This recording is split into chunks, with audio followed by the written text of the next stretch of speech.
Uh, Good afternoon, everyone. I am Dr. Payasaka, first year resident from Central Hospital, Gandhinagar, Ranchi. A 70-year-old male patient residing in Ranchi presented to a hospital with bilateral visual impairment over the last 3 to 4 months. The patient was apparently healthy 4 months back. You are not audible. Kindly bring your and developed diminution of vision for the past 3 to 4 months. It was insidious in onset and painless and progressive in nature. It was associated with lack of sleep and anxiety. No history of pain, redness, watering, photophobia or floaters in the eye. There was no history of hypertension or diabetes. There was history of oral and inhalation corticosteroid use for respiratory problems. No significant past surgical or family history. General examination revealed no abnormalities and systemic examinations were within normal limits. Ocular examination, facial symmetry, external face, head posture, ocular position was normal, ocular alignment was central. Unaided vision in the right eye was 3/60 and 2/60 in the left eye. Ocular motility was full and free in all directions of gaze in both the eyes. Pupillary reaction was round, regular and reacting to light in both the eyes. Admixture was normal. Eyelids was flat in both the eyes. Conjunctiva and sclera was normal in both the eyes. Cornea was clear with anterior chamber normal in depth and content. And iris was normal in both the eyes. Pupil was round, regular and reacting. Post-dilated examination, pupil was 8 mm size. Lens showed nucleus curiosity of grade 2 and anterior vitreous was clear. Media was hazy with optic disc size medium and well demarcated margins and cup disc ratio of 0.4 in both the eyes. Optic disc was normal with healthy NNR in both the eyes. Macula well defined circular area of neurosensory detachment over the posterior pole was present in both the eyes and foveal reflex was dull. On OCT and color fundus photography showed bilateral subretinal fluid with mean central macular thickness of 571 in the right eye and 707 in the left eye. Case summary, the 70-year-old male patient presented with bilateral visual impairment over the last 3 to 4 months. There was lack of sleep, history of anxiety and use of oral and inhalational steroid. Visual acuity was 3/60 in the right eye and 2/60 in the left eye. Slit lamp showed nucleus sclerosis grade 2 cataract, and fundus photography with OCT macula showed bilateral SRF with mean central macular thickness of 751 in right eye and 707. So my provisional diagnosis is a case of bilateral chronic atypical chorioretinopathy. The patient was started on tablet alprazolam and 0.25 mg once daily and was advised to avoid steroid in any form. On 1 month of follow-up, visual acuity improved to 4/60 in both the eyes, and SD-OCT showed anatomical improvement with CMT of 328 in the right eye and 692 in the left eye.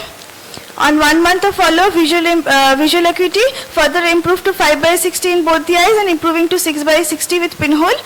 SD-OCT CMT showed further reduction in CMT, and 2 months of follow-up showed improvement in visual acuity, and 3 months follow-up showed significant visual acuity improvement with right eye 6/18 and improving to 6/9 or with pinhole.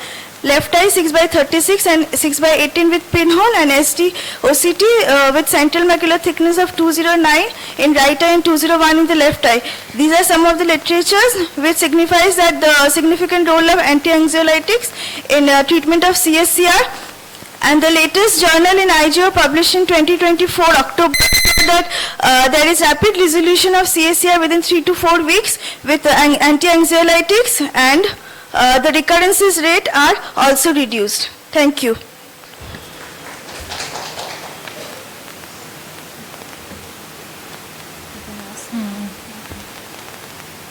Also, so you have not done angiography? No, actually the angiography is not available at our hospital. Otherwise, for the audience, you can tell what we find in angiography in CSR. What findings we usually see in FFA findings in CSR? There will be focal leakage. There will be smokestack appearance and smokestack and ink dot blot appearance. Ink blot pattern. So why you are telling it is atypical? Because in typical CSR the patient group is usually less than 40 years, and in this case it was more than 70 years with bilateral involvement. And there was no, in typical CSR, there is significant demarcation between the neurosensory retina and the RP, and there was no clear-cut demarcation in my case. So what systemic parameters you ruled out to diagnose that it is a CSCR condition? That means what are the other conditions that can mimic like CSCR?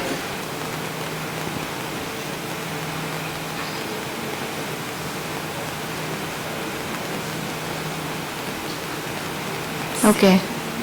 CNV. Okay, nice. Thank you. Thank you, ma'am. Shraddha Patnaik. She will speak on case of bilateral CSR following 3 months imatinib therapy for chronic myeloid leukemia.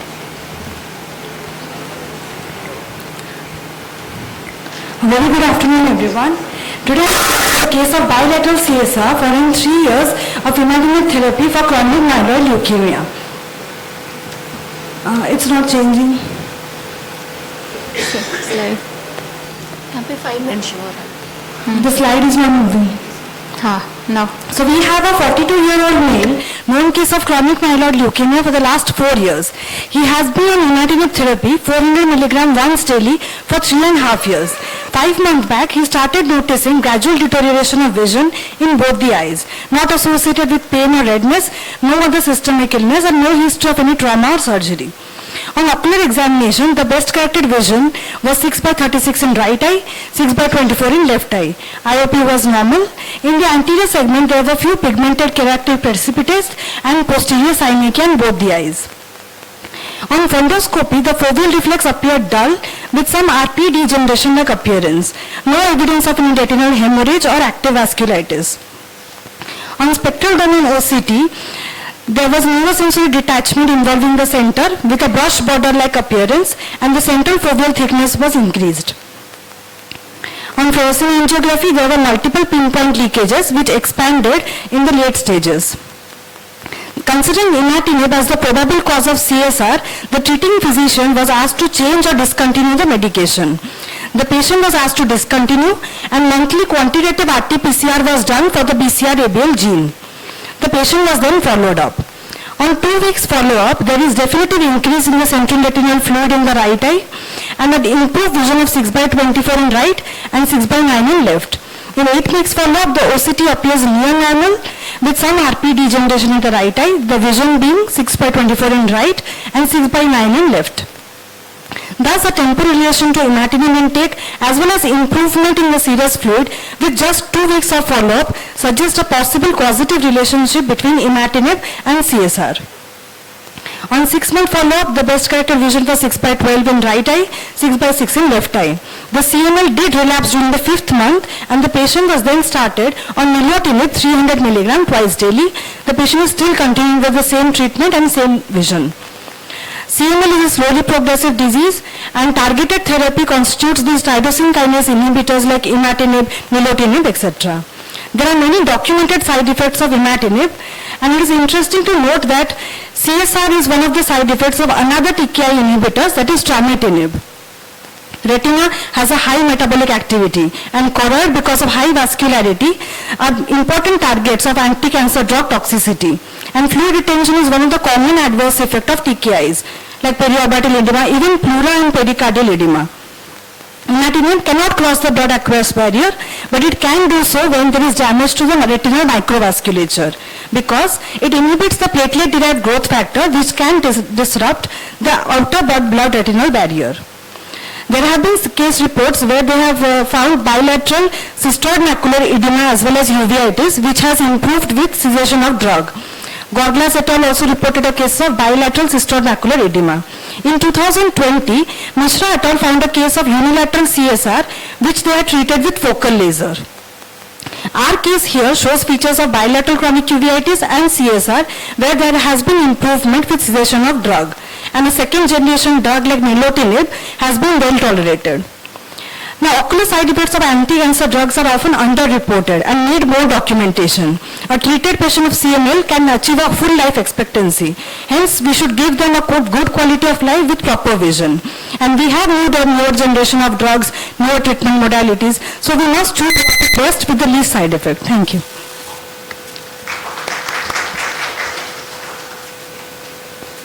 Sir, I will request you to please join us. No, sir, please. Sir, please, please. Next, we have Avish. Okay, sir. So you have not done angiography? Angiography done, ma'am. FFA was done. Okay, so the point of leakage was away from the macula? It was near, but many pinpoint leakages were there. It wasn't like one leakage point which could be lasered. So many small leakage points were there. Okay. In this case, is there any other attributing factor that also can cause subretinal fluid? And because it's a CML case, we might consider stress, but already 4 years of cancer diagnosis were there, and he was in a chronic phase for the last 3 years. So the stress and sleep pattern also we had inquired, it was all good. Not only stress, the disease itself. Disease itself was in the chronic phase. Blast cells were within 19% cells within. So does the disease can itself cause subretinal There fluid? are cases of retinal hemorrhages and periocular edema, and CML can cause retinal hemorrhages. But CSR is not Hemorrhages, CML is a very diverse disease, so it can present in many ways. So even subretinal fluid, one of your answer to your questions, paraproteinemia, CML leukemia, these also can present with subretinal fluid.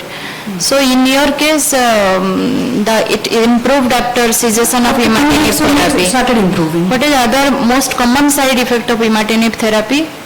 Periocular edema. Periorbital edema. So any edema, cystoid macular edema, periorbital edema, SRF, it can cause. But the disease can itself also sometimes present, which is very difficult to resolve because paraproteinemia no such treatment. Okay, thank you. Thanks, ma'am. Jasmeet Chande. Is she here? Then Stuti Astir. She will speak on anti-VEGF with the laser, Avasi's laser done alone in a preterm. नहीं वो नहीं है, she is not in a preterm baby with the AI in zone 2 posterior retraction.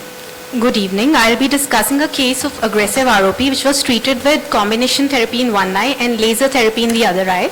Preterm baby with gestational age 28 weeks and birth weight of 750 grams with suspected neurodevelopmental delay presented to us at 38 weeks. There was history of NICU stay for more than a month. Baby was anemic and MRI showed hypoxic ischemic injury to the brain. On examination, we saw aggressive ROP in both the eyes. In both the eyes, the zone was zone 2 posterior. There was traction seen in the superior mid-periphery in both the eyes. The traction was more in the left eye compared to the right eye. In the right eye, there were also some pre-retinal hemorrhages which were present. We decided and underwent right eye intravitreal bevacizumab with laser and left eye only laser was done. The patient was followed up weekly, was advised blood transfusion and repeat hemoglobin increased to 11. At 2 weeks, both eyes showed signs of regression with vessels progressing to the periphery. 2 months post-treatment, both eyes showed signs of regression. There was no evidence of traction in both the eyes. The vessels were seen advancing into the periphery. However, the hemorrhages were still present in the right eye. At 6 months after treatment, both eyes showed signs of regression. There was no evidence of traction and the hemorrhages were completely resolved. The refractive status was -3 in the right eye and -8 in the left eye. At 1 year post-treatment, both eyes showed completely regressed ROP with the myopia increased to -9 in the left eye.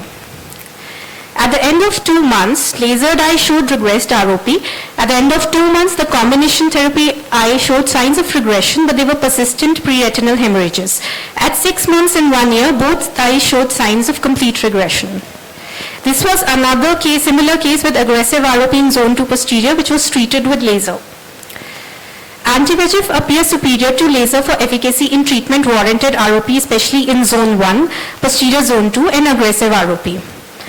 In the BEAT ROP study, they found that intravitreal bevacizumab monotherapy showed a significant benefit for zone 1, but not in zone 2 disease. It's not going. Next slide. Now, what are the advantages of anti-VEGF in ROP? It promotes vascularization, expanded visual fields, lower risk of myopia, very sick infants, beneficial in aggressive ROP and zone 1 disease, shorter duration, easy to administer, and no need for anesthesia. The disadvantages are systemic side effects, risk of lens injury, iatrogenic breaks, risk of endophthalmitis, frequent follow-up and risk of reactivation, risk of increase in traction, persistent avascular retina. The advantages of laser are no systemic side effects, fewer retreatments, shorter follow-ups. It removes persistent avascular retina. It's a safer alternative. Disadvantages, the destructive procedure, longer and more difficult in bigger babies, high incidence of myopia, field restriction. Very sick premature infants may not be able to undergo the duration of time needed for laser. So anti-VEGF is the treatment of choice in aggressive ROP zone 1 and type 1 zone 1 ROP. Zone 2 posterior aggressive ROP can be treated with either laser or anti-VEGF.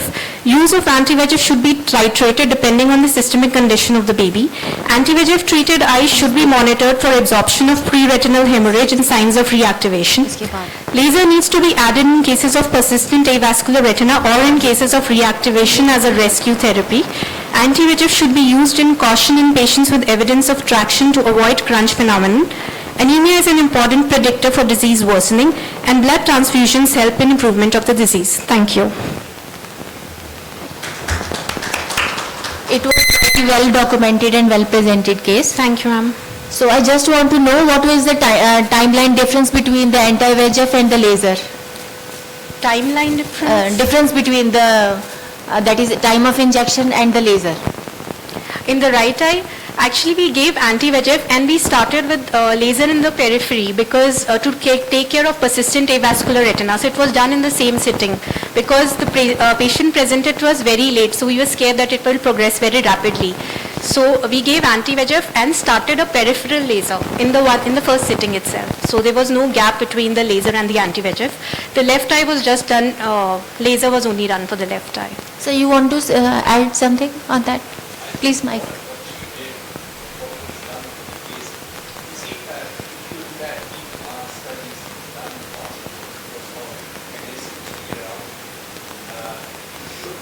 Mike. Sir, please.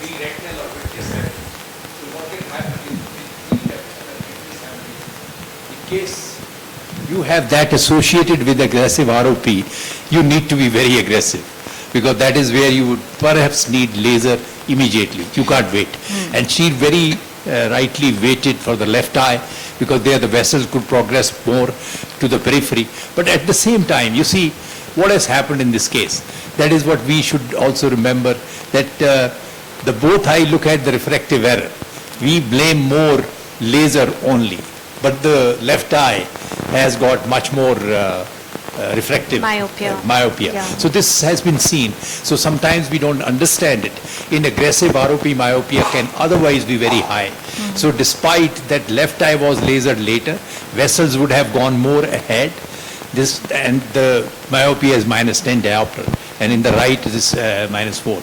But I think you need to be aggressive in case you see pre-retinal or retinal hemorrhages. Yes, then you do everything in one go. Otherwise, they will need lens-sparing vitrectomy. There will be a problem. The patient was very well counseled for vitrectomy because presented very late and progressed in 24 hours. I think you did the right thing, and that's how you could get a good result in that, right? Thank you, sir. Case is bevacizumab treatment of choroidal metastasis from pulmonary adenocarcinoma. Dr. Vaibhav Bhatt. Good afternoon, everyone. Taking you through. So, 58-year-old male presented with painless, gradually progressive diminution of vision in right eye. BCV in right eye was 6/18, left eye 6/6. Otherwise, anterior segment examination was unremarkable. On doing fundus examination, both eyes showed choroidal mass with surrounding SRF. On autofluorescence, we can see central hypo with surrounding hyperfluorescence. On OCT, we can see choroidal elevation with obscured choroidal vasculature with RP undulation, which is called lumpy bumpy RP, SRF with shaggy photoreceptors. On FFA and ICGA, we can see early phase hypofluorescence and hypersenescence. And late phase on FFA, we can see intense leakage at the margin of the choroidal mass, whereas on ICGA, it continued to be hypo. On B scan, we can see a homogeneous subretinal mass with undulating surface with a medium reflectivity. So provisional diagnosis at this stage of choroidal metastasis was made, and investigations in form of CCT, chest, USG, whole abdomen, general blood picture and MRI, brain and orbit were advised. So on CCT chest, we could appreciate mass lesion in apical segment of right upper lobe with heterogeneous picoulated margins. So patient was sent to higher center, and patient underwent USG guided FNAC of right supraclavicular lymph node, which revealed metastatic mucinous adenocarcinoma. So a diagnosis of stage 4B non-small cell lung carcinoma was made, and patient was started on palliative chemotherapy in form of paclitaxel, carboplatin and bevacizumab. 6 cycles of chemotherapy was administered to the patient. On PET scan, patient had lymphatic, pulmonary and skeletal metastasis. So here we can see after 6 cycles of chemotherapy, the choroidal mass had well settled, leaving pigmentation behind. And we can see a stippled hyperfluorescence on autofluorescence. So on OCT, we can see that the choroidal elevation has gone, the choroidal vasculature has come back, the SRF, the lumpy bumpy RP had gone after 6 cycles of chemotherapy. On B scan, we can see the resolution of subretinal mass. On FFA and ICJ, now we can appreciate after 6 cycles of chemotherapy, we could appreciate the choroidal vasculature as seen on the FFA and ICJ, which were earlier could not be appreciated. So PET scan post chemotherapy revealed a resolved skeletal metastasis but a residual lymphatic and a residual primary lung malignant pathology. So coming on to the discussion, uveal tract is the most common site for metastasis, choroid constituting the most of it 88%, iris 9% and ciliary body 2%. Incidence of ocular metastasis from lung carcinoma is around 2 to 7%. Breast and lung carcinoma are the predominant tumors to metastasize to the uvea. So coming on to the differential diagnosis, there are 3 main differential diagnoses. First is the choroidal osteoma, which can be picked up by B scan. It's have a pseudo-optic nerve sign. Choroidal melanoma, which have a, again collar button appearance on B scan with the excavation. And choroidal hemangioma has a fusiform biconvex cross-sectional shape of lesion and internal brightness similar to that of orbital fat. In choroidal hemangioma, we can even see on ICGA a late phase washout phenomena. So coming on to the management, treatment for orbital and ocular metastasis is palliative. Such metastasis suggest hematogenous spread. And aim is to maximize quality of life and restore or preserve vision, which can be achieved with either radio or chemotherapy. So depending on the life expectancy, the treatment are divided. In case of short life expectancy, like in our case, lung carcinoma, systemic chemotherapy is usually as the first choice. And then maybe local therapy can be given in form of PBT, SBRT, EBRT. So systemic chemotherapy is effective in treating ocular metastasis. Case reports have shown that chemotherapy is efficacious for choroidal metastasis. Intravitreal bevacizumab has also been tried and it has shown results in choroidal metastasis. Reports demonstrate anti-angiogenic and anti-permeability effects of bevacizumab on tumor vessels. So why systemic bevacizumab? It produces effective chemotherapy drug concentration around the metastasis via rich choroidal blood supply through systemic circulation, and choroid is not protected by the blood-retinal barrier. So in our experience, in our case, complete resolution of bilateral choroidal mets was achieved with systemic chemotherapy and systemic bevacizumab. And there are few case reports in which remission of unilateral choroidal metastasis from adenocarcinoma has been seen after chemotherapy and systemic bevacizumab. But to the best of our knowledge, this is the first case with bilateral choroidal mets from non-small cell lung carcinoma treated with platinum doublet and systemic bevacizumab. Thank you.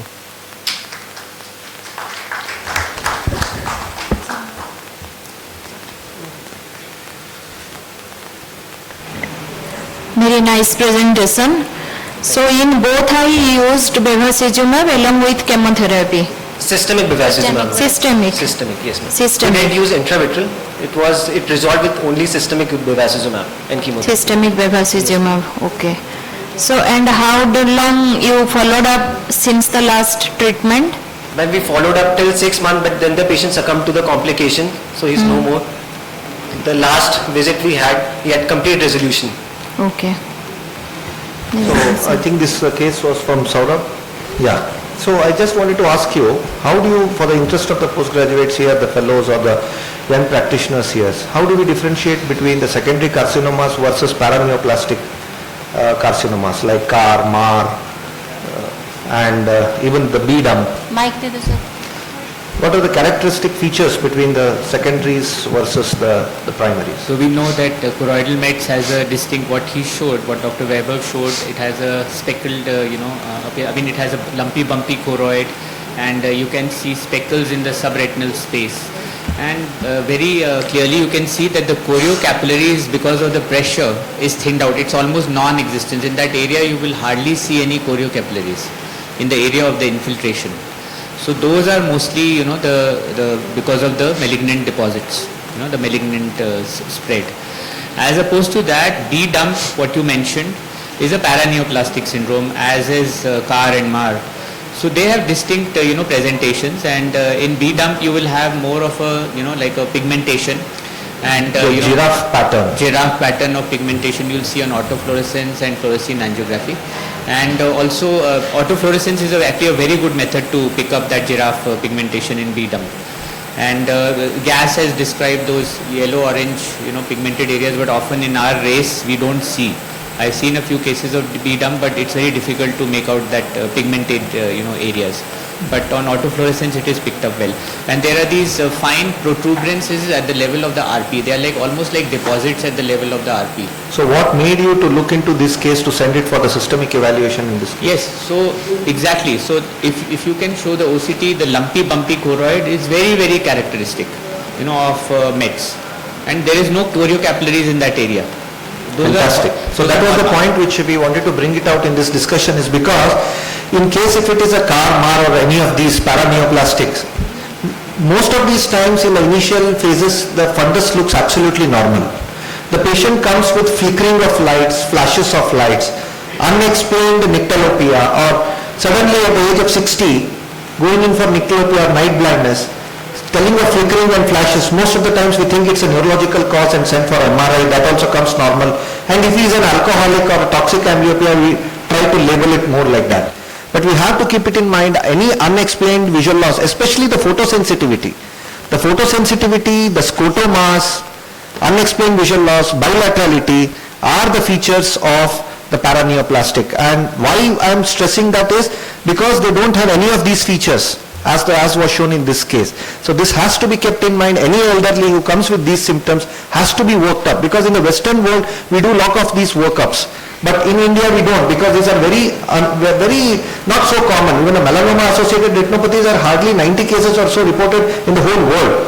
So because of the rarity of these diseases, we should not miss out on any of these findings. It's just fantastic case. Thank you very much. Thank you. The B dump we reported was actually treated as CSR, at least at 2 other places, and called after a few months. So you can imagine what a few months can do to that B dump. That patient also succumbed eventually, and he had a renal cell carcinoma. We had this thing to publish one of this under Apurva, Dr. Prasad and myself. We published one of the B dump, very rarest of the rare, which we see. And please remember these animals kind of thing, association. Like which animal? Like giraffe, the giraffe-like pattern. Earlier it was looking like a leopard-like pattern. Now they are calling it like a giraffe-like pattern. So these patterns are very, very important to know and to remember to go forward. I just wanted to add that systemic therapy could be very effective. Also, you see sometime choroidal metastasis in cases of acute lymphoblastic leukemia. Yes. And you may have lot of big mets. They would just melt away. Everything goes away. We have even a report of a case in one of the pediatric journals. But usually they would come back. But so systemic chemo should be considered very strongly in many of the metastatic lesions in the eye is going to respond. That's very important. Just one quick question to all of the youngsters here. Which was the one trial where they first gave intravenous bevacizumab in the initial phase? Does anyone remember the name of that trial? Intravenous anti-VEGF, that is bevacizumab for the treatment of CNVM. Yes, very good, fantastic. That's the SANAT trial, and after that we got to know that there was no usefulness of intravenous therapy or any anti-VEGF for the CNVMs. Of course, it has a wonderful, as you see in this case, for the secondaries or the METs. K series in intravitreal aflibercept. Amita.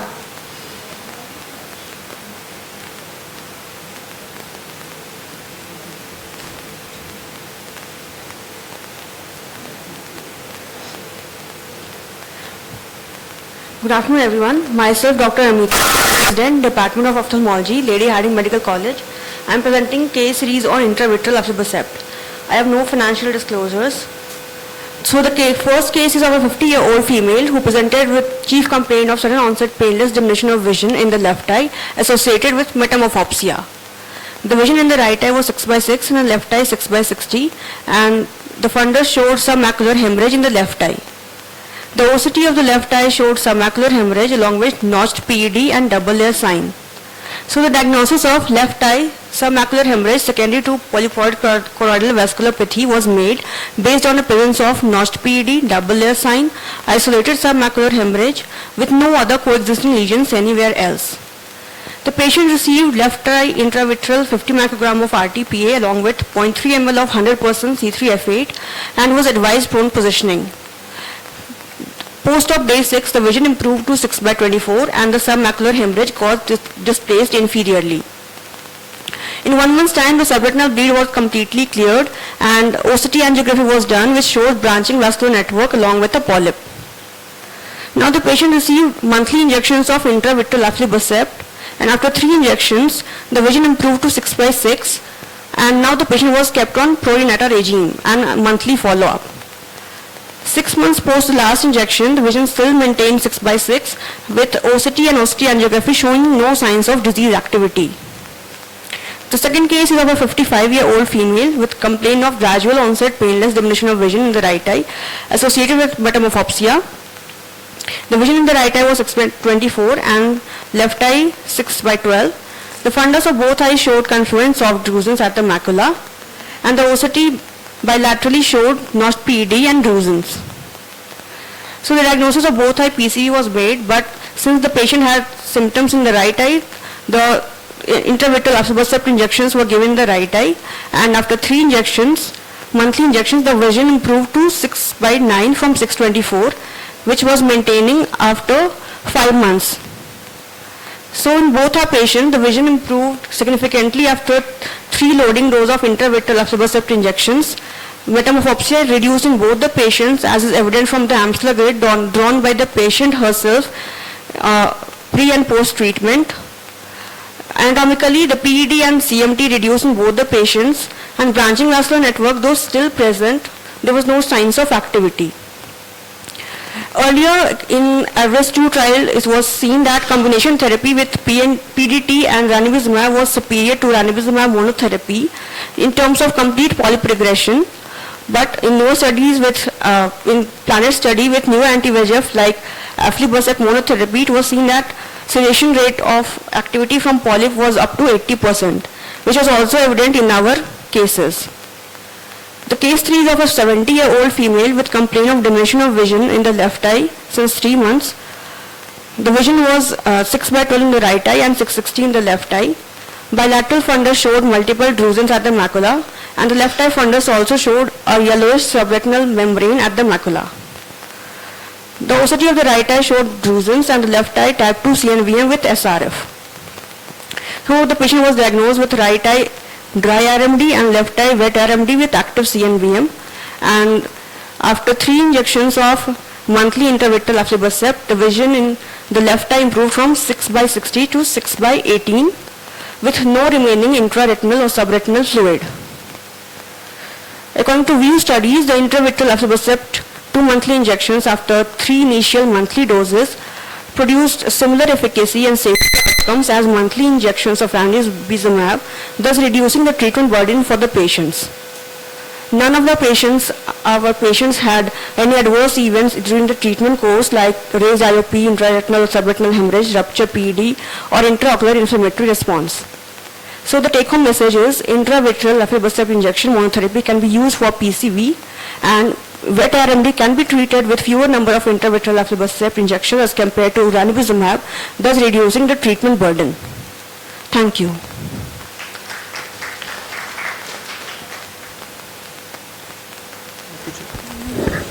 So when you said about the submacular hemorrhage in your first case, so it was actually good that it got resolved only with the help of the intravitreal aflibercept. Otherwise, what are the other treatment modalities we would have to choose in case if there is no recurrence or so in case there is no subsidence of the submacular hemorrhage in those cases? So surgical modalities are available. We have to do PPV along with, and we go subretinal and wash away with BSS. Yes, recently it has been done. BSS? Yes, sir. Washing? Recently it has Okay. been done, tried. Any other treatment modalities? Yeah.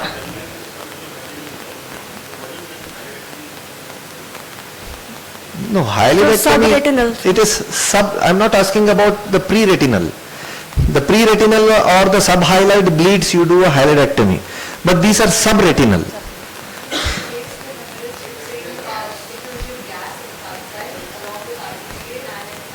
Yeah, so in a non-invasive cases, if you don't want to be too aggressive on these cases, then you can do a vitrectomy, before doing a vitrectomy, you can just put a gas with the, any of these anti-VEGFs, or even if you can use the tissue plasminogen activators. So this was done in this patient.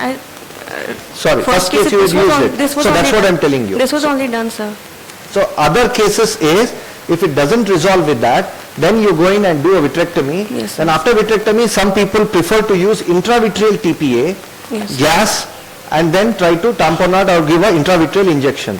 Third set of cases, if it is extending beyond the arcades, in these set of severe cases, where we do is, after doing the vitrectomy, use a subretinal TPA. And along with the subretinal TPA, some surgeons prefer to use something word recently which has come is called as cocktail, which is using a subretinal TPA with the anti-VEGF with the air. With the air. And now people have even showed in the recent ASRS of using subretinal aflibercept. And it has found to show there is no much of toxicity with these kind of subretinal aflibercept also. So these are the different methodologies where we can try in cases where we don't have any resolution with the submacular hemorrhages. Of course, yours was an interesting case and it got resolved just with the intravitreal TPA. Yes, sir. So I have a question, sir. How many injections you usually prefer for considering surgical treatment? So most of these cases go away with a one shot where you get away with the hemorrhages. You do a subretinal TPA injection along with the anti-VEGF and then these things. But the only disadvantage here is we lose the vitreous. And the drug washout period becomes very fast if the lesion recurs. I have 2 or 3 cases out of my 16 cases of subretinal TPA injections where it has recurred. But fortunately they have responded even post-vitrectomized eyes also, they have responded pretty well. So now what we use the long-acting anti-VEGFs. Now we don't use the bevacizumab or the ranibizumab. We have now aflibercept coming in, we have now the brolucizumab coming in, and now we have most importantly the faricimab coming in, which if you don't want the Pigenax or the brolucizumab thinking that it has some inflammatory conditions, but definitely the aflibercept and the faricimab have shown to be given much, and most of these cases are not like where we see the recurrent cases of hemorrhages, because they usually bulge out and they throw out. So that is when the subretinal hemorrhage happens, and once we treat the subretinal hemorrhages, I have seen many patients doing well in these kind of cases where the repeat number of injections is not as frequent as in other set of cases with type 1 and type 2 CNVs. Any comments, sir? No.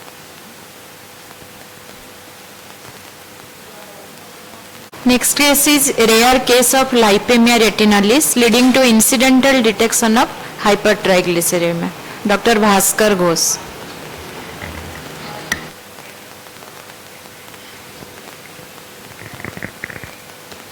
Good afternoon, everyone. AIOC for giving me opportunity to present my case. This is a rare case of lipemia retinalis leading to incidental detection of hypertriglyceridemia.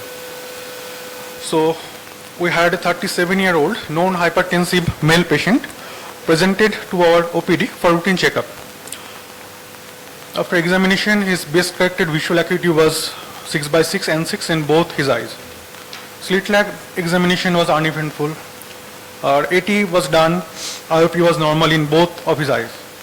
The fundus examination showed both eyes had creamy white colored blood vessels throughout the fundus. This is the color fundus photo of the patient at presentation. We can see the milky white appearance of the retinal arteries and veins. We did an OCT at presentation.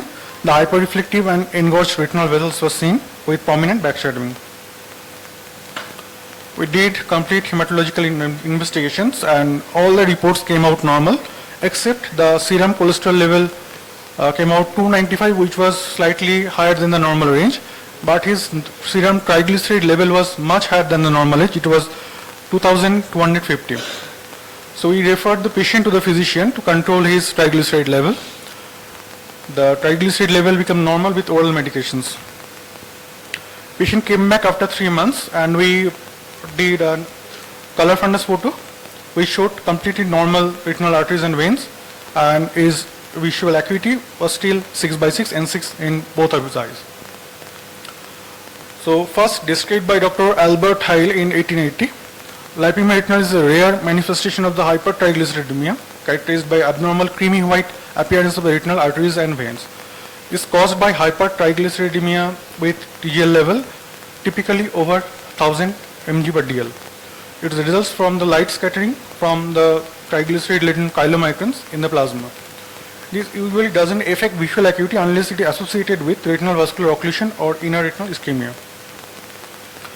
What are the DD? Retinal branch artery or vein occlusion or advanced diabetic eye disease with sclerosed vessels or hypertensive retinopathy, leukemia or diffuse choroidal hemangioma.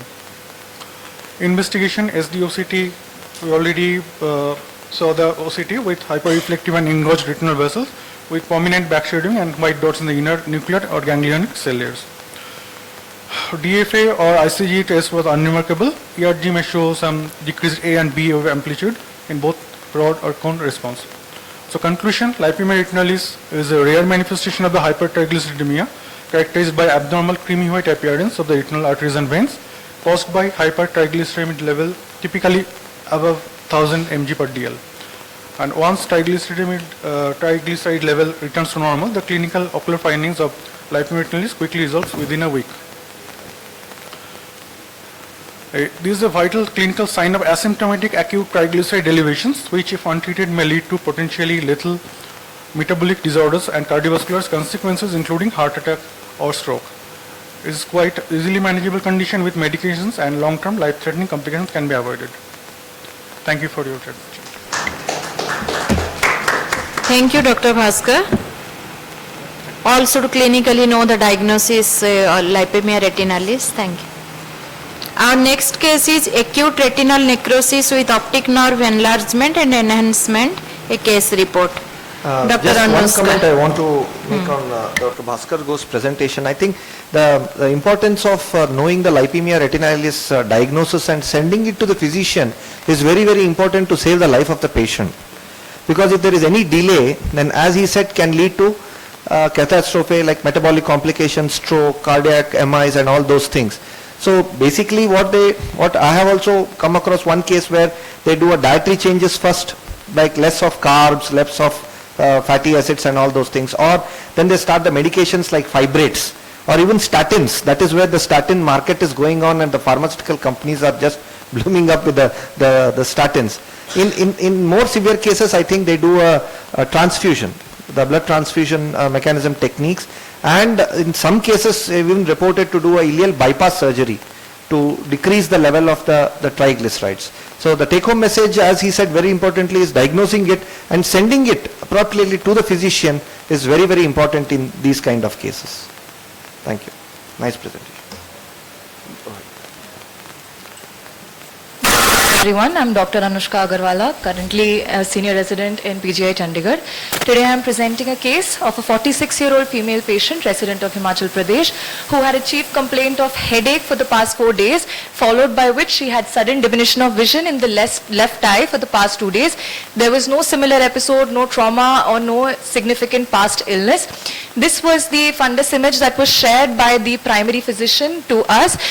She was referred from the peripheral center. The right eye seems to be be within normal limits. And the left eye has an inferior whitish patch of a retinitis and with occlusive vasculitis with hemorrhages surrounding the vessels. The FFA also emphasizes on the occlusion and the vasculitis. So when the patient presented to us 1 day later, she was already PL negative. The IOP was on the higher side. She had RAPD and AC cells 4+ with granulomatous keratic precipitates. And this was what her fundus picture looked like. And this was her FFA, which showed further progression of occlusion with media grade 4. So we had a provisional diagnosis of left acute retinal necrosis based on the morphology. So we sent all the serology to rule out any immunosuppressed stage, and we also did tests for syphilis and TB, which all came out negative. But we also sent an AC TAP, which was positive for HSV double-stranded DNA, which confirmed our diagnosis. We started the patient on topical Ali steroids, topical cycloplegics, anti-glaucoma agents, along with oral valacyclovir 1 gram 3 times a day, oral prednisolone according to body weight, and aspirin. With consultation with the neurology team, we also sent a CSF TAP, which was within normal limits because the headache was not getting any better. We also ordered a CE MRI where there was a bulky left optic nerve which was going on to the chiasma. It was hyperintense on T2, which was suggestive of left optic neuritis. So based on this, we started the patient on IV acyclovir instead, 500 mg for 14 days along with kidney function monitoring. So after 14 days, the patient was symptomatically much better. The headache was better. Patient's media had cleared up. There was a cracked mud appearance in the left eye, so the infection had more or less resolved. So we discharged her from inpatient care with oral acyclovir along with tapering oral prednisolone, and we kept her on follow-up. 15 days later, she came back to us with diminution of field in the right eye this time. However, her vision was still 6/6, pupil was sluggishly reactive, and there were no cells in the anterior chamber. So our first diagnosis we thought of was BARN, bilateral acute retinal necrosis. However, the fundus picture was within normal limits, and the FFA also didn't show any subtle signs of retinal necrosis. We got a visual field done, and we saw that only a small quadrant of inferonasal visual field was spared in this patient. This is a 30-2 on the left side and the 10-2, and they were both corroborating. We repeated the visual field 2 days later, and it was exactly the same. So we got a repeat CE MRI as well, and this time we saw left optic nerve subtle perioptic enhancement. So now we had a dilemma. We considered a few possibilities. It could have been immune-mediated damage, which was a part of the primary pathology. It could be a cyclovir-mediated toxic optic neuropathy, or something completely different, like a lymphoma or a sarcoid, which could be associated with HSV. So to rule out the other conditions, we got a PET scan, we got a CBC and peripheral blood smear, all were within normal limits. We got complement levels which were normal. So we continued with our diagnosis of optic neuritis associated with the primary pathology, and with a cyclovir cover, we gave pulse IV methylprednisolone 1 gram for 3 days. After that, patient was continued on tapering oral steroids. These are subsequent visual fields that we had done. The first one is at presentation and the last one is at 6 months, and she has maintained the same visual field with a visual acuity of 6/6, no further deterioration. So our diagnostic dilemma, it was first described in 1924 by Von Zilli, that after inoculation of the virus in one eye, it did travel by the brain optic nerve pathway to the other eye. Culver-Stoney also has done a histopathology report of intraneuronal vasculitis, which does present with visual field loss like AION does. So our case might be either of the aforementioned factors or a combination of the two. Thank you.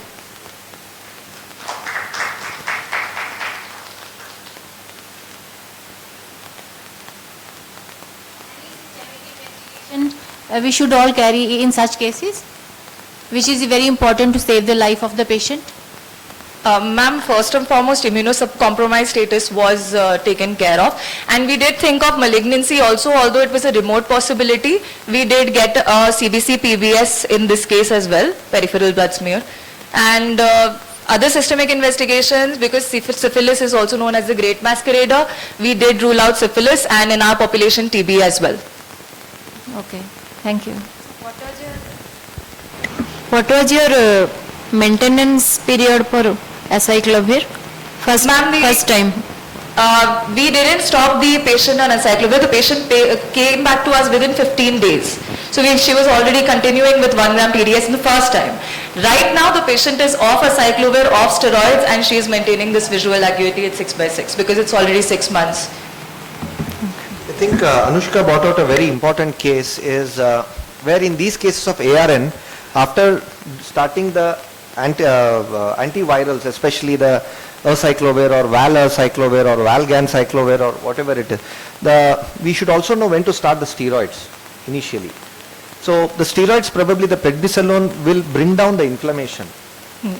And that probably could have We started steroids on day one. earlier only day Yes, on day one. With valcyclovir, we started steroids as well. Did you try the intravitreal ganciclovir or the foscarnet in these No, cases? we had a good response because at that time it was diagnosed as a case of encephalitis because it had already spread to the chiasma.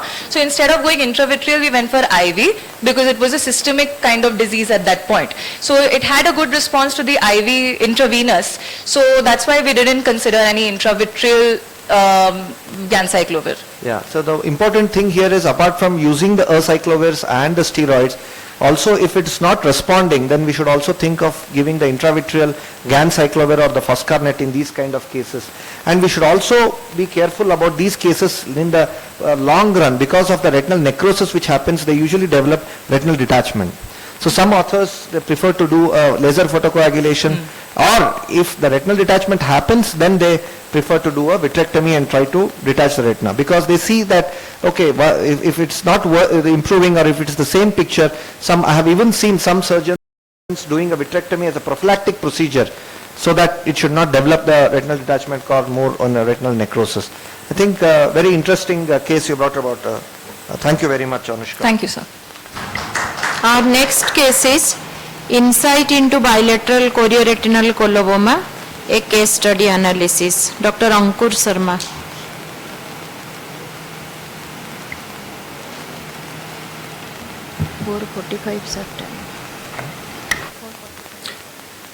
Good afternoon everyone. Myself, I am presenting the insight into the bilateral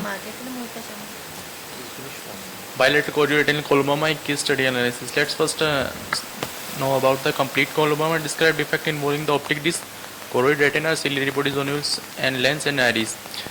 Retinal coloboma poses the threat to vision by the way of the involvement of the macula and the optic disc in the coloboma, as well the increased risk of the retinal detachment during the lifetime of the individual. Ocular coloboma incident rate is about 0.5 to 2.2 per 10,000 live births. Coloboma of the choroid and optic disc result from the failure or incomplete closure of the fissure of the posterior pole during the lifetime. Coloboma may result with systemic anomalies like the Charge syndrome. Several eye field transcription factors such as PEX6, 6,3, LHX2 and REX different combination needed at each stage of the development. There are some environmental factors are as well causing the coloboma, like environmental factor causing the intrauterine insult, genetic origin but having a low penetration or low expressivity. Let's see the case. A 65-year-old female presented in the IOPD with a chief complaint of diminution of vision in her both eyes. Her best corrective visual acuity was finger count at 1 meter in right eye and 460 in left eye. Since childhood, diminution of vision was insidious in onset and gradually progressive and painless. There is no history of photophobia, floaters and flashes of light, no history of the redness, swelling or discharge. On ocular examination, visual acuity is as previously finger count at 1 meter in right eye and 460 in left eye. Ocular motility, other examination is normal, while the iris has inferior coloboma in both eyes and pupil is incentric vertically and keyhole appearance. And right has NS2 grade 2 cataract and left eye is pseudophakic. On posterior segment examination, the media was hazy and oval disc margin and disc margin are sharp. Inferior disc choroidal coloboma is present and foveal reaction is dull and tessellated background is present. While in the left eye, the media is clear while the disc margin are sharp and disc is oval and choroidal coloboma present inferiorly and foveal reaction are dull and tessellated background. CCT was the 532 nanometer and 532 nanometer in both eye. Applanation tonometry measured the 19 mm of edge in right eye and 18 left eye. On ocular examination, OCT scan of optic nerve head and RNFL thickness shows the decreased retinal tissue thickness and irregular retinal tissue excavation of the optic disc. OCT macula shows the in right eye normal foveal contour along with the left eye there is abnormal foveal contour and some macrotraction bands are present in the left eye. We manage the patient by using the management of the patient head, bilateral iris coloboma along with the chorioretinal coloboma. OCT scan suggestive VMT band present in the left eye. Management of this case will be left eye cataract extraction with VR surgery and intraocular tamponade to prevent retinal detachment in upcoming time. Laser done in the right eye prophylactically to prevent RD as coloboma is a weak area, always a risk of RD. Complication of coloboma. The main complication associated with coloboma is retinal detachment, which is managed by doing VR surgery along with the intraretinal tamponade. Coloboma is associated with many systemic anomalies, so on presentation systemic investigation is needed. The visual prognosis of this patient is poor and old age group people have cataract surgery is only the option.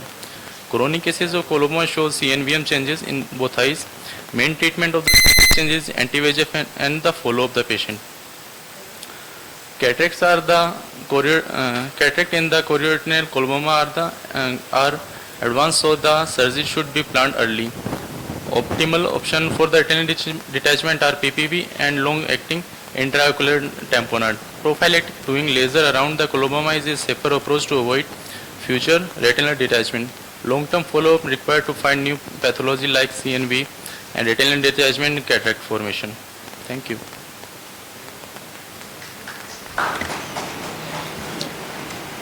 Thank you. Just one question. Why was the vitrectomy done if there was no retinal detachment? Sir, to prevent if there is a presence of vitreomacular traction band, so we do prophylactically VR surgery. So in upcoming time or there is less chances of retinal detachment. Okay, it's something. Okay, no problem. What another option can be done to prevent the retinal detachment? Laser. Around the coloboma. If it is not in the macular area. Yes. Because if it was me, if it was a simple vitreomacular traction with no loss of vision, I wouldn't have touched this eye. Because unnecessarily sometimes when we go inside, we have to induce PVD. Yes. While inducing PVD, if we cause any breaks near the edge or any of these things, then the patient will have retinal detachment for sure. And long-acting tamponade, just doing vitrectomy when there is no retinal detachment, what's the use of long-acting tamponade so that further it doesn't happen? That rationale I didn't understand, so I'm asking you.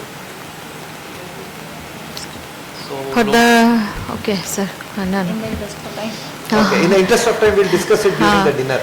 Yeah. It will be better. I'll be really very interesting to know that. So next case is tuberculoma, a dilemma. Dr. Anand Kumar. Do we have Dr. Anushka Sonkar? Dr. Anushka Sonkar is not there. Dr. Ayushi Sachan? Dr. Ayushi Sachan is not there. Dr. Vinit Kumar? Vinit Kumar is there. Okay, and last Suhani Malhotra? Yes, sir. Yes, sir. Yeah, you are there. Okay. Please go ahead, Dr. Anushka. Thank you, AIOs and scientific committee members. These are my literature which are in my case presentations. Intravitreal bevacizumab adjunct to management of vascular choroidal granuloma. Bevacizumab for paradoxical worsening treatment adjunct to HIV patient with choroidal tuberculoma. Intravitreal bevacizumab adjunct patient with presumed vascularized choroidal tubercular granuloma. So a male patient 43 years, auto driver, Hyderabad, weight is 65 kgs. Patient presented with us to our retina clinic on June 23 with diminution of vision left eye since 6 months. Diminution of vision left eye and gradual onset and progressive nature. No history of pain, watering, redness, photophobia, double vision. No history of ocular trauma, no history of blood transfusion, no history of steroids, other things. So now diabetic since 6 months, hospitalized 6 months back for fever, cough, weight loss and local hospital. Diagnosed with pulmonary tuberculosis 6 months back and diagnosed with HIV infection. So he was on treatment. His blood investigations are like this. Then VDRL negative, HBS negative, HIV 1 and 2 is positive. Other parameters are within normal limits. CD4 count is 120. CBNAT test is put on positive. These are his investigation reports, X-ray and CBNAT test. So he was taking, these are the treatment like anti-TB and antiretroviral treatment. Past history, no history of hypertension, asthma, coronary, cerebrovascular, chronic. Personal history, diet mixed, appetite normal, bowel and normals, sleep adequate, but smoker, alcoholic. So moderately built and nourished, no pallor, no clubbing, no icterus, no sinus, only lymphadenopathy in left supracapital lymph nodes are enlarged, no pedal edema. Other vitals are normal. So right eye vision is 6/9 with refraction, left eye is errors, hand movement not improving. Coming to the anterior segment examination, right eye is almost normal. Left eye there is grade 2 RAPD. These are the glaucoma evaluation. There is a PTM changes are there in gonioscope. So glaucoma department diagnosed that there is both eyes post-inflammatory secondary angle closure with choroidal tuberculoma. Their diagnosis. So this is our fundus examination. Right eye is media clear. So there is two intense yellowish nodules at supratemporal arcade. Peripheral fundus is normal. Coming to the left eye, medium sized disc, 0.3 cup disc ratio, healthy neuroretinal rim, but there is a single large intense yellowish white elevated round choroidal lesion, well defined margins seen at macula with overlying subretinal hemorrhage. Periphery fundus is normal, there is no fresh lesions. These are the periphery of the case. This is the diagrammatic representation. So diagnosed right eye multiple choroidal tuberculoma at supratemporal arcade, left eye is a choroidal tuberculoma at macula with overlying subretinal hemorrhage. So these are my investigations, FFA done. Lesions was hypofluorescence in initial phases followed by hyperfluorescence in late phase. This is about right eye, this is about left eye. Left eye was hypofluorescence in early phases followed by hyperfluorescence in late phases. Ring over the fair appearance also is seen. This is the B scan of right eye normal. This is the left eye. There is a solid elevated hyperdense echoic lesion from retina to choroid sclera complex protruding into the vitreous adjacent to the optic nerve head. This is the right eye OCT. This is the left eye OCT, shows hyperretinal to choroidal lesions, multiple intraretinal cystic fluid with macular edema. So CT orbit, there is no space occupying lesions in both the orbits. Coming to the treatment, he was almost nearer to the completion of that ATT. So when he visited my clinic, these are my findings. I was given methylprednisolone 1 gram for 7 days. Maybe I thought JR reaction, that is Jerick-Hexme reactions followed by oral steroids, and followed by that I have injected Avastin after 1 week along with ATT and ART. So treatment is received like this. Patient was discharged, tapering doses of oral steroids, second dose given at 4 weeks, third dose Avastin 8 weeks, fourth dose Avastin 12 weeks of presentations. So these are my right eye fundus, day 1, day 7, day 21. Day 7, after giving the steroids, almost there is resolving edema. Again at day 21, that edema is again appeared. Same things in left eye. Left eye, day 1 is picture like this. Day 7 almost nearer to respond. Again day 21, the inflammation is raised. Mass lesion is also raised. Inflammation also raised. Size of the lesion also increased. These are the FFA, day 1, day 7, day 21, day 60. This is the suddenly, the dilemma is main at the 60th day, there is a new lesions are appear around the macula and supratemporal, inferotemporal areas, small like drusen's are appearance, and a lot of fluid is there. But I had dilemma whether I have to continue ATT, ART or anti-VEGF. Then I myself, I thought that I have to continue the same medicines. I didn't stop. So if patient is on ATT, ART and I given 4 doses of anti-VEGF every month. Luckily these are these findings of FFA, day 1, 7, 21, day 60. So at day 60 there are so multiple lesions are there. So these are the pictures. Luckily at a day after 120 days, right eye is almost scar formation is there. Left eye macula is atrophic scar is there. Almost the lesion is resolved. Only thing is scar formation is there. So 2 weeks back his CD4 count is 608. His vision is a CF 2 meters. So conclusion, even though the patient responded well after 2 weeks of steroid injection initially, there is slow response to the intravitreal anti-VEGF and oral anti-TB drugs. After 6 months, active lesions have almost responded well with the scar formation in left eye, but in right eye, granuloma has not completely resolved. Maybe one of the reasons could be that the patient is immunocompromised. Very interesting case, sir. I think the patient also had CNVM. When I looked into that, did No, you do sir. an octa? Because in that tuberculoma, I could see a small speckle of hemorrhage over the fovea. If it's a subretinal hemorrhage, then octa probably could have done that, or doing in the late stage of fluorescein angiography with ICG. Okay, sir. Okay. That could have given you, and because the CNVM complications are quite common. Okay. Especially with the tuberculomas, the But secondary. patient age is 40 years, sir, 45. Yeah, the secondary and CNVMs I'm talking about. Okay. The inflammatory CNVMs, the secondary CNVMs. Okay. That is one point. The other point is the rifampicin is an enzyme inducer.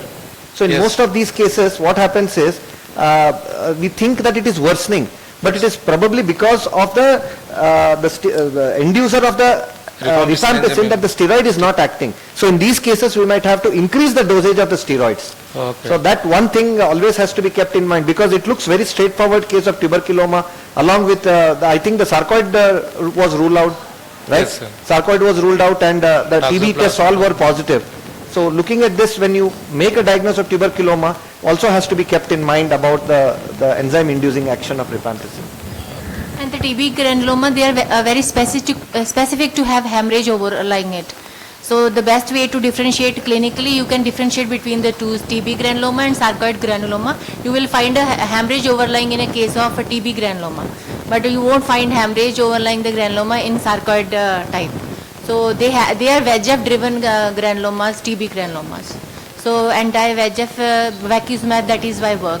But the recently Machina et al, they have shown with the along with the moxifloxacin. Yes, So ma'am. they have tried that. also. Literature are Thank you. there, yes. Rapidly Thank you, sir, thank you. last two case. Dr. Bineet, please start your case. The next session is already ready. This is A. New Delhi. I am going to present a case on former first-year ocular sarcoidosis with vascularized retinal granuloma. So we had a case of a 32-year-old lady who presented to us with the complete elimination of vision in both the eyes for last 2 years. There was no history of any known systemic illness. The following is the workup of that patient, which shows the best corrected visual acuity. In the right eye was 20/40. In the left eye it was 20/80. The anterior chamber in the right eye showed 3+ cells. Rest of the examination was unremarkable.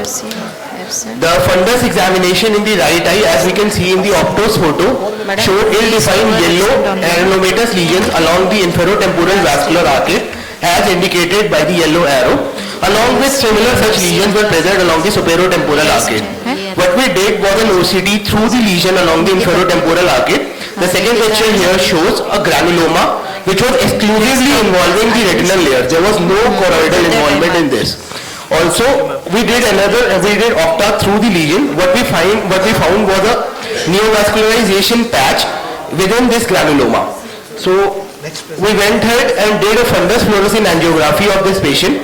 The first picture shows the arteriovenous phase of the angiography, where we could see some amount of leakage. The intensity as well as the area of the leakage increased in the venous phase, indicating there was some amount of neovascularization or leakage which was present. We did certain systemic investigations. Most of them were within normal limits. The serum ACE levels, however, were found to be 55, which were abnormally high. The chest X-ray was found to be within normal limit. HRCT chest did not show any hilar lymphadenopathy. And also there was a simultaneous study assessing the tubercular PCR which was going on. So we went ahead and did a tubercular PCR for this patient, which was found to be negative. So with presumptive diagnosis of vasculitis with a focal nodal vascularized perivascular retinal granuloma was made, and the following treatment was started. The patient was started on topical steroid along with cycloplegic drug. The oral prednisolone was also started at 1 milligram per kg dose with weekly tapering, and the patient was continued on low dose oral steroid for a longer period of time. So the right 1A picture shows the pre-intervention picture of the patient, where we could see a large granuloma along the inferotemporal arcade. However, after 2 months of steroidal treatment, the immunosuppressant treatment, this decreased massively in size. Also, the OCT through the lesions, which was captured at presentation, also showed marked recovery in the post-intervention picture after 2 months. Also, the visual acuity in right eye improved from 20/40 to 20/20, and also in the left eye from 20/80 to 20/20. So what we can learn from this case is, even though it did not satisfy the criteria for ocular sarcoidosis which have been laid by International Workshop for Ocular Sarcoidosis, so we went ahead and labeled this case as forme fruste ocular sarcoidosis. We have also published a similar case series of which had 5 cases of forme fruste ocular sarcoidosis, because we labeled them because there were serum ACE levels which were significantly elevated. However, chest X-ray and HRCT findings were not suggestive of perihilar lymphadenopathy. The other DD that we considered in our mind was panvasculitis. So the treatment though was similar, we had to give a steroid. So the patient responded well to the steroid, and we made it a diagnosis of forme fruste ocular sarcoidosis with perivascular granuloma. Thank you. I think it was a very interesting case, Dr. Vineet. Hope we could have discussed it if we had time, but the next session speakers are there. We'll discuss it after this session is over. We'll call the last speaker, please. Dr. Suhani, please present your case. Insight into POS, a rare entity.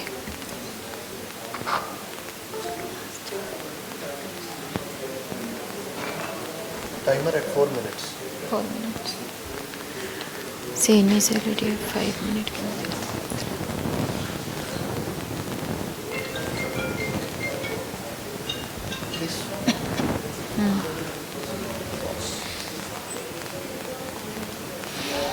Good evening everyone. I am Dr. Sohani Malhotra, going to present a case on insight into POHS, a rare entity. History. So a 29-year-old female, a resident of Dehradun, Uttarakhand, came to us with gradual painless diminution of vision in the left eye for the past 25 days.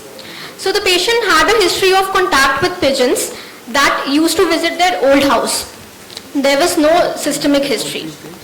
On examination, the BCV of the right eye was 6/36 parts, the left eye was normal, intraocular pressure was normal in both the eyes, and slit lamp examinations showed quiet AC and no vitreous cells. Yes, Smith. So on fundus examination, we saw peripapillary atrophy and some raised round yellowish subretinal lesions which were there at the posterior pole extending to the mid-periphery. This is the close view of the fundus picture. We also saw some hypoautofluorescent lesions which were more clearly seen on the autofluorescent picture. On OCT image, we saw a classical picture of CNVM with subretinal hyperreflective material with some SRF. We did OCTA also, which showed a persistent choroidal flow. The left eye was normal. It did not show any peripapillary atrophy or yellowish lesions as opposed to the right eye. Then we did some systemic investigations. Everything was normal. We were suspecting differential as choroidal multifocal choroiditis. We had in mind PIC, punctate inner choroidopathy, and also this one. So the serum ACE levels were normal, Montaux was normal. So we came to the provisional diagnosis of right eye POHS with CNVM, and the left eye was normal, no CNVM was there. So the plan of treatment, the patient was treated with topical drops of Nipafenac, moxifloxacin and prednisolone tapering dose. In view of sight-threatening macular involvement of POHS with CNVM, we gave the patient ranibizumab 0.5 milligram per 0.05 ml. So this was the case at presentation. So after 1 month of injection, there was much improvement of the lesions, and also the OCT we can see the regressing lesion, regressing CNVM. And after 6 months, we followed up with the patient, and it was very much, this side we can see the last, we can see improvement of the lesions. So coming to the discussion part, presumed ocular histoplasmosis syndrome occurs secondary to infection with yeast form of Histoplasma capsulatum. It is a dimorphic fungus in states that contain Ohio and Mississippi histobelt, carried on the feathers of chicken, pigeons and blackbirds. Prior to CNVM, it is asymptomatic. It has a triad of chorioretinal scars, PPA, and absence of vitritis. So these are some of the articles. So this showed that the diagnosis of POHS is made based upon the identification of classic fundus findings. This showed article that features suggestive of POHS do exist in India. And this is a differentiation between POHS and multifocal choroiditis, which shows that certain features of MFC, such as presence of anterior chamber and vitreous inflammation, are seen in multifocal choroiditis as opposed to POHS. This is an article from AAO which shows that the similar picture that we had and some treatment modalities. Fantastic. I think though it is a fungal etiology, the antifungals are not very commonly used in case of POHS. Yes, and sir, the yes, choroidal neovascularization I think are very common in case of POHS. Yes, very sir. good to Yes, identify sir. that and treat it on time so that we can save the vision in these Yes, only sir. with the help of intravitreals. Thank you all of you. We have already. Request all the speakers to please come up for the quick photograph and then we'll hand over the session to the next speakers. I When we cannot called allow ma'am, it was her. not- Hey? Ma'am Chandraprabha. It is on central retinal artery occlusion. So this is produce sudden vision loss and it is a true ophthalmic emergency. Retinal damage following CRO is reversible if We'll directly it come to the case, madam. Come to the case. Case first, 53-year-old male presented with sudden paleness, loss of vision in left eye, which was finger counting at 1 meter. Anterior segment was normal, and in posterior segment there was cherry red spotted macula with retinal opacification. OCT showed normal findings. In color Doppler, there was left carotid artery was thrombosed. So CT angio was done, and soft plaque with complete occlusion of cervical portion of left vertebral artery was seen. Patient was ocular massage was given. Cardiology and neuro opinion were done, and patient was started on streptokinase and anticoagulant. In case 2 also patients present with sudden loss of vision in left eye. In fundus there was cherry red spot on macula with retinal opacity and small area sparing corresponding to patent cilio-retinal artery. The patient 2D echo was done and there was mild MVP with MVR was noted. The case 3, a female presented with complaint of diminution of vision and swelling in left side of face since 10 days. Ocular motility was restricted in all gazes and cherry red spot was seen in fundus examination. Investigation show patient was diabetic and Kirsch mount showed mucormycosis with broad septae and sparsely septae ribbon-like hyphae with right angle branching corresponding to diagnosis of mucormycosis. MRI and CT finding corresponded to the same, and patient was started on antifungals. And so treatment of CRVO mainly involved healthy lifestyle to prevent secondary prevention and pharmacological treatment leading to vasodilator to ocular massage. Intravenous methylpred can be started and diag laser embolectomy. So it should be considered an ocular emergency. Thank you. Thank you so much. Finally you could make it. Okay, thank you everyone. Just for a quick photograph, 4 are there, the next